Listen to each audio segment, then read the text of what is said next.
Tu fais certainement partie de cette catégorie de personnes qui se posent mille et une questions. Comment est-ce qu'elle pourra, ou bien comment est-ce qu'elle doit faire pour arrêter de souffrir pour une tierce personne.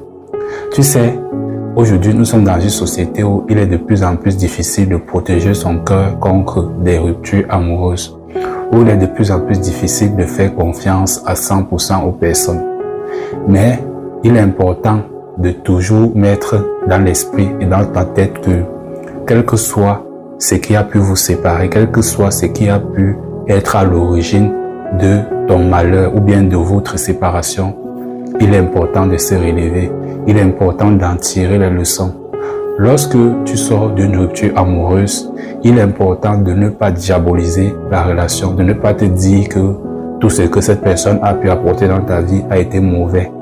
Il est important de prendre les choses dans le bon sens parce que en quelque sorte, c'est lorsque tu passes ton temps à diaboliser la relation, à voir tout en noir en ce qui concernait la relation que tu vivais avec cette personne-là, que tu as du mal à passer à autre chose, que tu as du mal à pouvoir te relever.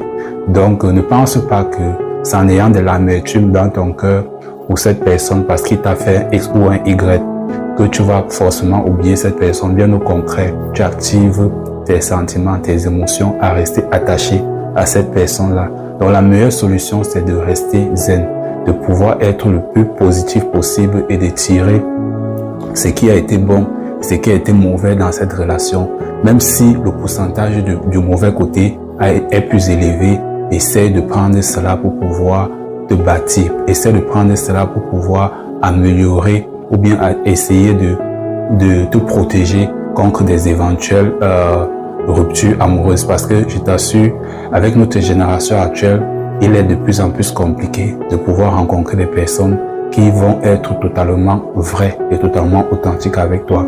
Donc, si tu fais partie de cette catégorie de personnes qui se dit que c'est fini pour moi, en fait, sache que comme tu as décidé là, tu vas demeurer célibataire parce que même en amitié, même dans nos propres familles, une relation ne peut pas être tout le temps bon. Il faut toujours en fait de l'eau et du feu en fait pour pouvoir rééquilibrer ou bien pour pouvoir remettre les pendules à l'heure.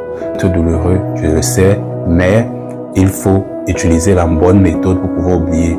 L'amertume ne sert à rien.